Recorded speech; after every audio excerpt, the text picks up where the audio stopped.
Saudara-saudari yang dikasihi oleh Tuhan, apa kabar? Semoga kita selalu dalam keadaan baik dan sehat di dalam kasih karunia Tuhan.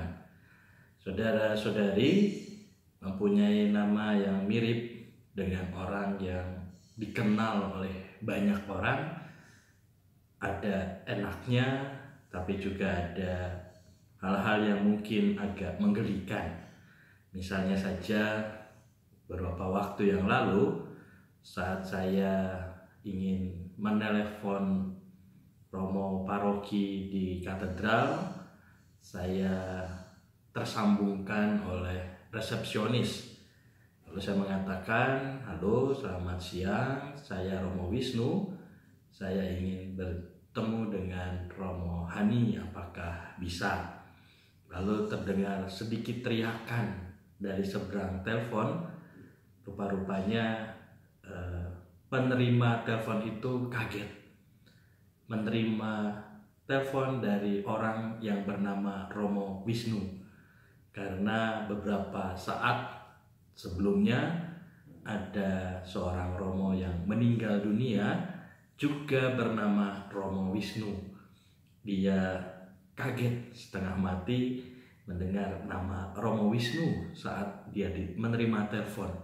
Lalu setelah saya tersadar, saya mengatakan, maaf, saya bukan Romo Wisnu yang sudah meninggal, tapi Romo Wisnu yang masih hidup. Lalu dia tertawa.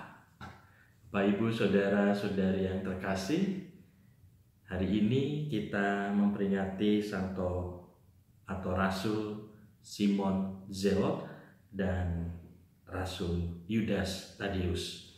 Kedua rasul ini mempunyai nama yang mirip dengan teman-temannya di ke-12 rasul yang punya pengalaman yang unik. Simon Zelot punya nama yang sama dengan Simon Petrus, dan Yudas Tadius punya nama yang sama dengan Yudas Iskariot. Dan rasa-rasanya Yudas Tadius dan Simon Zelot ini ya mungkin waktu itu merasa fine-fine saja, damai-damai saja, karena nama Simon dan nama Yudas itu adalah nama pasaran, seperti nama Budi, nama Wati, nama Bambang, mungkin begitu ya, yang banyak orang menggunakan nama itu.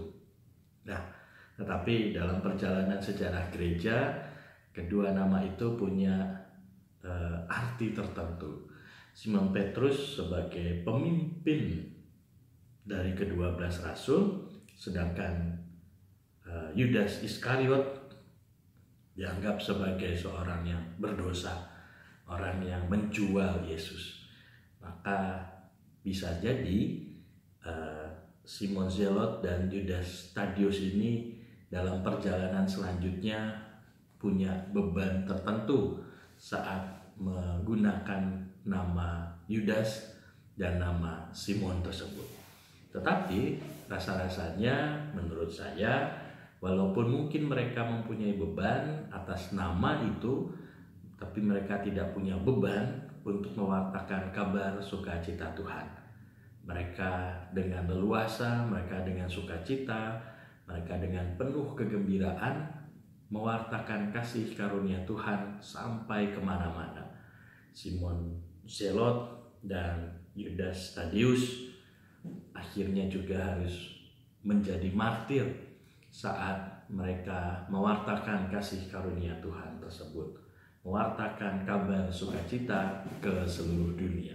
Tetapi mereka menerimanya dengan penuh sukacita.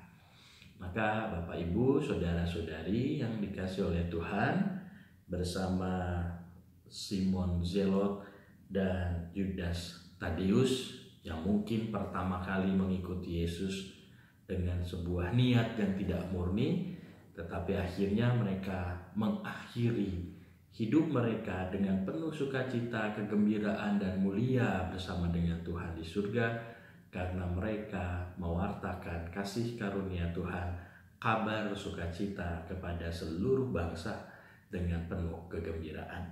Demikian juga hendaknya kita pada hari ini, kita pun juga diundang untuk berani mewartakan kabar sukacita Tuhan dengan penuh sukacita dan kegembiraan pula.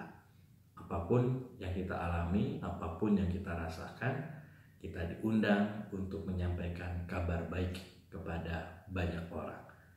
Marilah kita membuka hati dan budi, membiarkan Tuhan dan Roh Kudus sendiri berkarya dalam hidup kita sepanjang hari ini. Kemuliaan pada Bapa dan Putra dan Roh Kudus, seperti pada permulaan, sekarang, selalu, dan sepanjang segala abad. Amin.